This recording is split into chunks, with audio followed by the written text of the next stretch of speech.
Merci, Monsieur le Président, de m'avoir donné la parole pour poser quelques questions au ministre, Monsieur Camara. Monsieur Camara, Monsieur le ministre. Oui. L'entretien que vous avez eu avec le président d'Addis, au cours duquel il vous a expliqué les raisons pour lesquelles il tenait à effectuer le voyage de l'abbé, cet entretien a eu lieu où? Je crois que, si je me souviens bien, ça devrait être au domicile du général Sékouba Konaté à Taouya. Qui a été témoin de cet entretien? Je ne sais pas, parce que c'était dans le salon du général Sékouba Konaté, où il se rendait souvent pour lui rendre des visites de courtoisie. Donc, vous ne pouvez citer aucun témoin de cet entretien? Je ne me rappelle pas qu'on ait fait l'entretien en présence de quelqu'un, comme il arrivait qu'on s'entretenait à deux. D'accord. Selon les explications que vous avez données ici hier, c'est à la station de l'Abbé que vous avez abordé le général Sékouba Konaté pour le convaincre de laisser la manifestation. Et c'est à la même station que vous avez également abordé le président d'Addis, c'est ça? Pour la première fois, oui. Pour la première fois. L'entretien avec le président d'Addis, est-ce que c'était dans son véhicule ou bien hors du véhicule? Non, c'était hors du véhicule. Hors du véhicule. Sur un sujet aussi important, dans la rue au dehors là-bas? Non, mais les véhicules étaient en train de prendre du carburant. Personne n'était à l'intérieur des véhicules. On était tous descendus des véhicules. Est-ce que vous avez vu son aide de camp?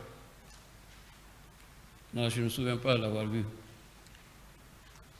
Vous ne l'avez pas vu? Ce n'est pas son aide de camp qui vous a permis d'accéder à lui?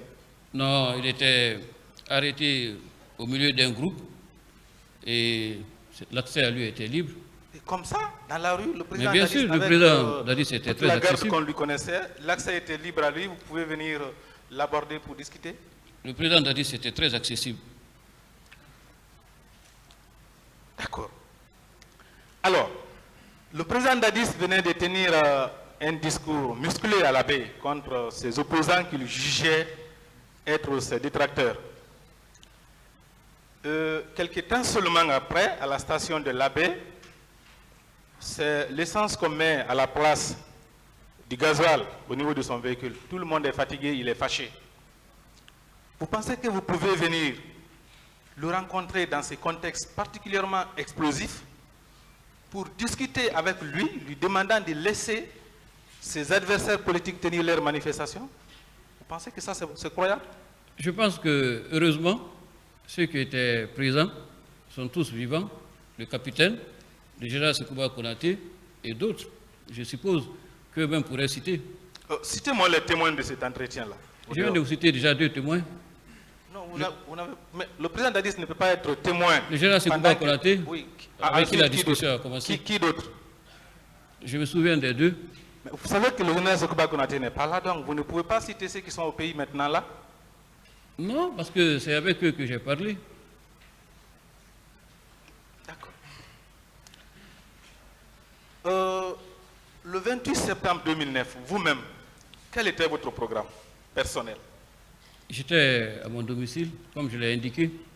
Non, ce qui était prévu ces jours, qu'est-ce qui était prévu dans votre programme personnel? Non, je n'avais rien prévu de particulier.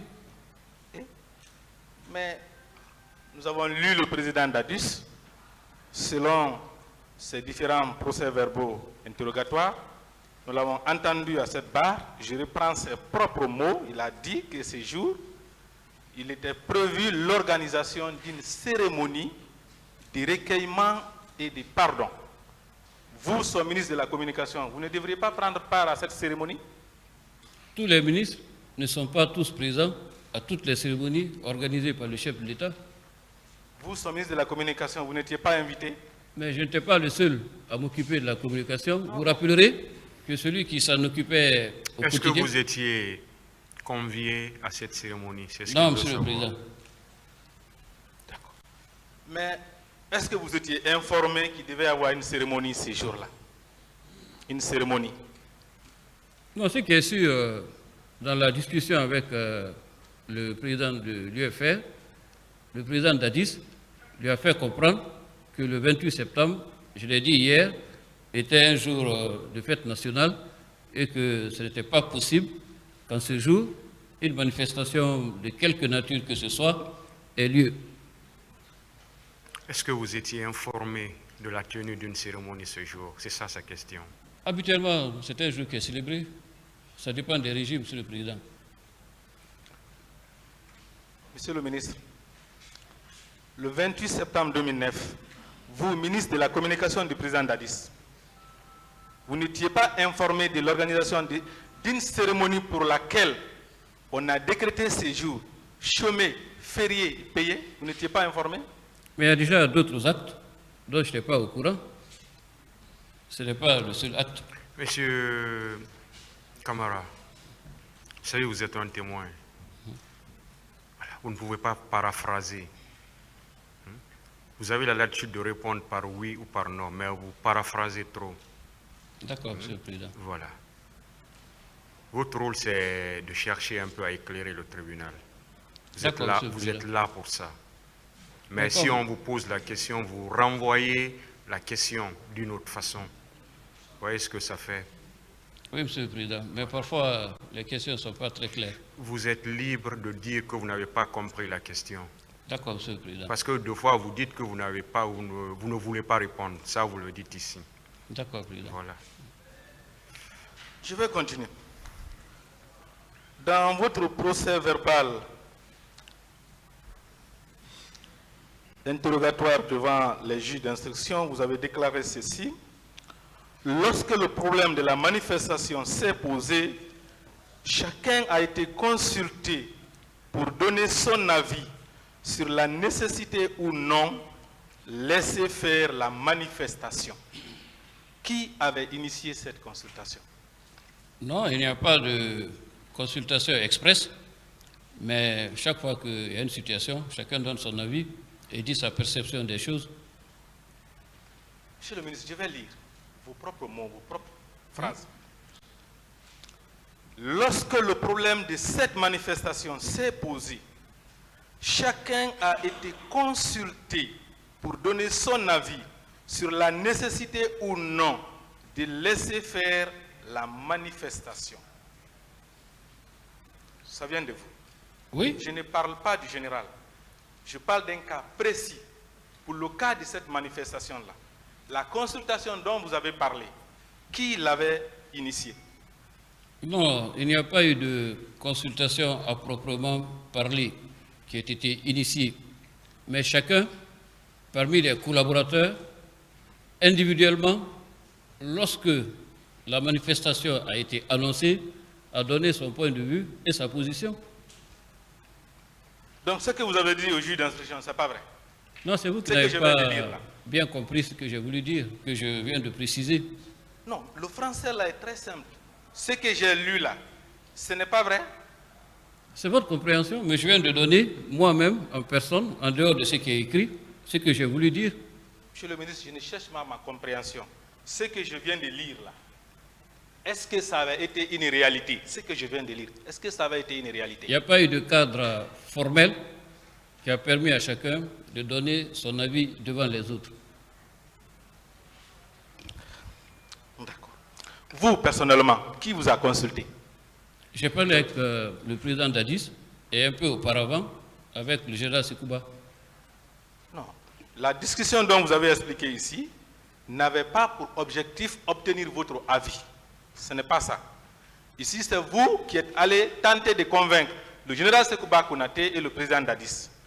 Vous qui vous a consulté pour avoir votre avis sur la nécessité de laisser ou non la manifestation. Qui vous avez consulté, vous? Je n'ai pas dit dans ma déposition que j'ai été expressément consulté ou que j'ai participé à une réunion où il y a eu des consultations qui ont été faites. Je ne l'ai pas dit. D'accord. Je vais continuer. Je viens à l'appel fait à M. Sidya Touré. Hier, vous avez expliqué que c'est suite à l'entretien que vous avez ouvert auprès du président d'Addis que ce dernier avait décidé d'appeler les opposants. C'est bien ça? Oui. D'accord. Est-ce que cette nuit-là, vous avez vu Feu Makambo? Vous l'avez vu? Makambo, c'est un élément de la garde présidentielle. Oui. Est-ce que vous l'aviez vu? Moi, je le connaissais à peine, mais je ne l'ai pas vu ce soir-là. Vous ne l'aviez pas vu? Non, pas pendant que j'y étais. D'accord. Alors, permettez-moi, sur cet élément-là, de lire la propre déclaration du président Dadis. Il dit ceci. Tard dans la nuit, j'ai été réveillé par l'officier d'opération Feu Joseph Makambo, lequel a eu à me dire qu'une manifestation était organisée par les forces vives pour la matinée. Sur le champ, j'ai eu à joindre le frère Sidia Touré, à qui j'ai déclaré qu'il était bon d'organiser une manifestation pacifique, mais je demandais de la reporter, etc., etc. Vous avez entendu le président. Vous vous dites que c'est vous qui êtes venu ouvrir un entretien auprès de lui, que c'est à la suite de cet entretien qu'il a appelé M. Sidia Touré. Lui, il dit que c'est Feu Makambo qui est venu le réveiller pour l'informer de la tenue d'une manifestation. Vous l'avez entendu, non, le président Dadis? Non, je crois qu'on ne s'est pas bien compris. Comment? Parce que la discussion avec le président Dadis a commencé à l'Abbé. On n'avait pas encore quitté la ville de l'Abbé, donc c'est bien avant sa rencontre que vous venez de décrire avec Makambo. Et c'est suite à cet entretien que lui-même, alors que j'étais à mon domicile, m'a appelé tard dans la nuit pour refaire la discussion ou continuer la discussion qu'on avait entamée un peu plus tôt. Ce que je viens de lire là, selon les propres termes du président Dadis, c'est dans la nuit du 27 au 28 septembre 2009. C'est dans la nuit du 27 au 28 septembre 2009. Et vous aussi, selon vos déclarations, c'est dans la même nuit. Mais vous vous dites que c'est grâce à votre entretien que le président a décidé d'appeler M. Sidia. Le président Dadis dit que c'est parce qu'il a été réveillé par Feu Makambo qu'il a appelé le président Sidia. Mais je ne vois pas de contradiction, parce que moi, il m'a appelé pour venir le rencontrer au camp. Peut-être, et je l'avais un peu laissé suggérer hier, que c'est suite à d'autres informations qui l'ont convaincu du sérieux de la manifestation, qu'il m'a rappelé par rapport à la discussion initiale qu'on avait eue à l'Abbé. Je ne vois pas de contradiction. La contradiction, c'est que le président dit même sur le champ. Ça veut dire que dès après avoir été réveillé par Feu Makambo. D'accord. Moi, je vais continuer. Comment il a appelé Sidia? Vous ne posez pas de questions. C'est avec mon téléphone. Donc, j'étais déjà là. Moi, je vais continuer. Alors, vous avez dit que le président Dadis n'avait pas menacé lors de cet entretien téléphonique. D'accord. Voici ce que dit plutôt le colonel Moussa Tigrou Kamara. Dans leur conversation, parce qu'on n'entendait pas ce que disait Sidia, j'ai entendu dire le président Dadis que les gens doivent respecter les lois de la République. Dans ce contexte, ça peut sortir d'une manière amiable de la bouche du président Dadis. Les gens doivent respecter les lois de la République. Ça, c'est sous un ton menaçant ou bien c'est dans la douceur, ça là. Maître, j'ai fidèlement rendu compte de ce dont j'ai été témoin et je m'en limite à cela. D'accord. En acceptant votre nomination comme ministre par le président Dadis, est-ce que cela veut dire que vous aviez accepté de l'accompagner dans sa mission d'alors? Réussir la transition, je veux dire, pas une mauvaise mission. Est-ce que c'est ce que cela veut dire? Un ministre est fait pour accompagner un chef d'État. D'accord. Il y a eu 28 septembre. Vous avez démissionné. Le président Dadis quitte la tête du pays. Mais les autres hommes forts restent. Le colonel Pivi reste. Le colonel Tigrou reste. Le général Mamadou Toto Kamara reste. le général Sekouba Konaté prend la tête du pays. Vous revenez pour travailler avec lui.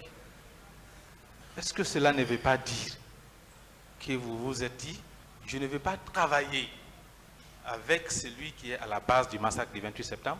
On ne peut pas interpréter ça comme ça. C'est pas ce que cela veut dire. C'est votre opinion que je respecte. D'accord. Je veux savoir pourquoi vous n'avez pas voulu continuer à travailler avec le président Dadis après le 28 septembre.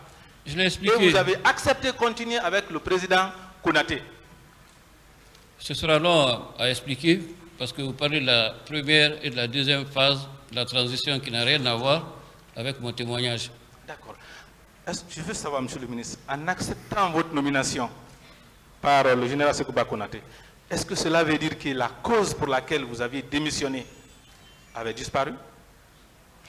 Je pense que le général Sekouba Konaté a estimé que dans la deuxième phase de la transition, dont la feuille de route était très claire, les objectifs clairement définis, que je pourrais lui être utile et je crois avoir mérité sa confiance en l'amenant à bon port pendant cette transition. Monsieur le ministre, ma question est très précise. Est-ce que la cause de votre démission avait disparu? C'est ma question.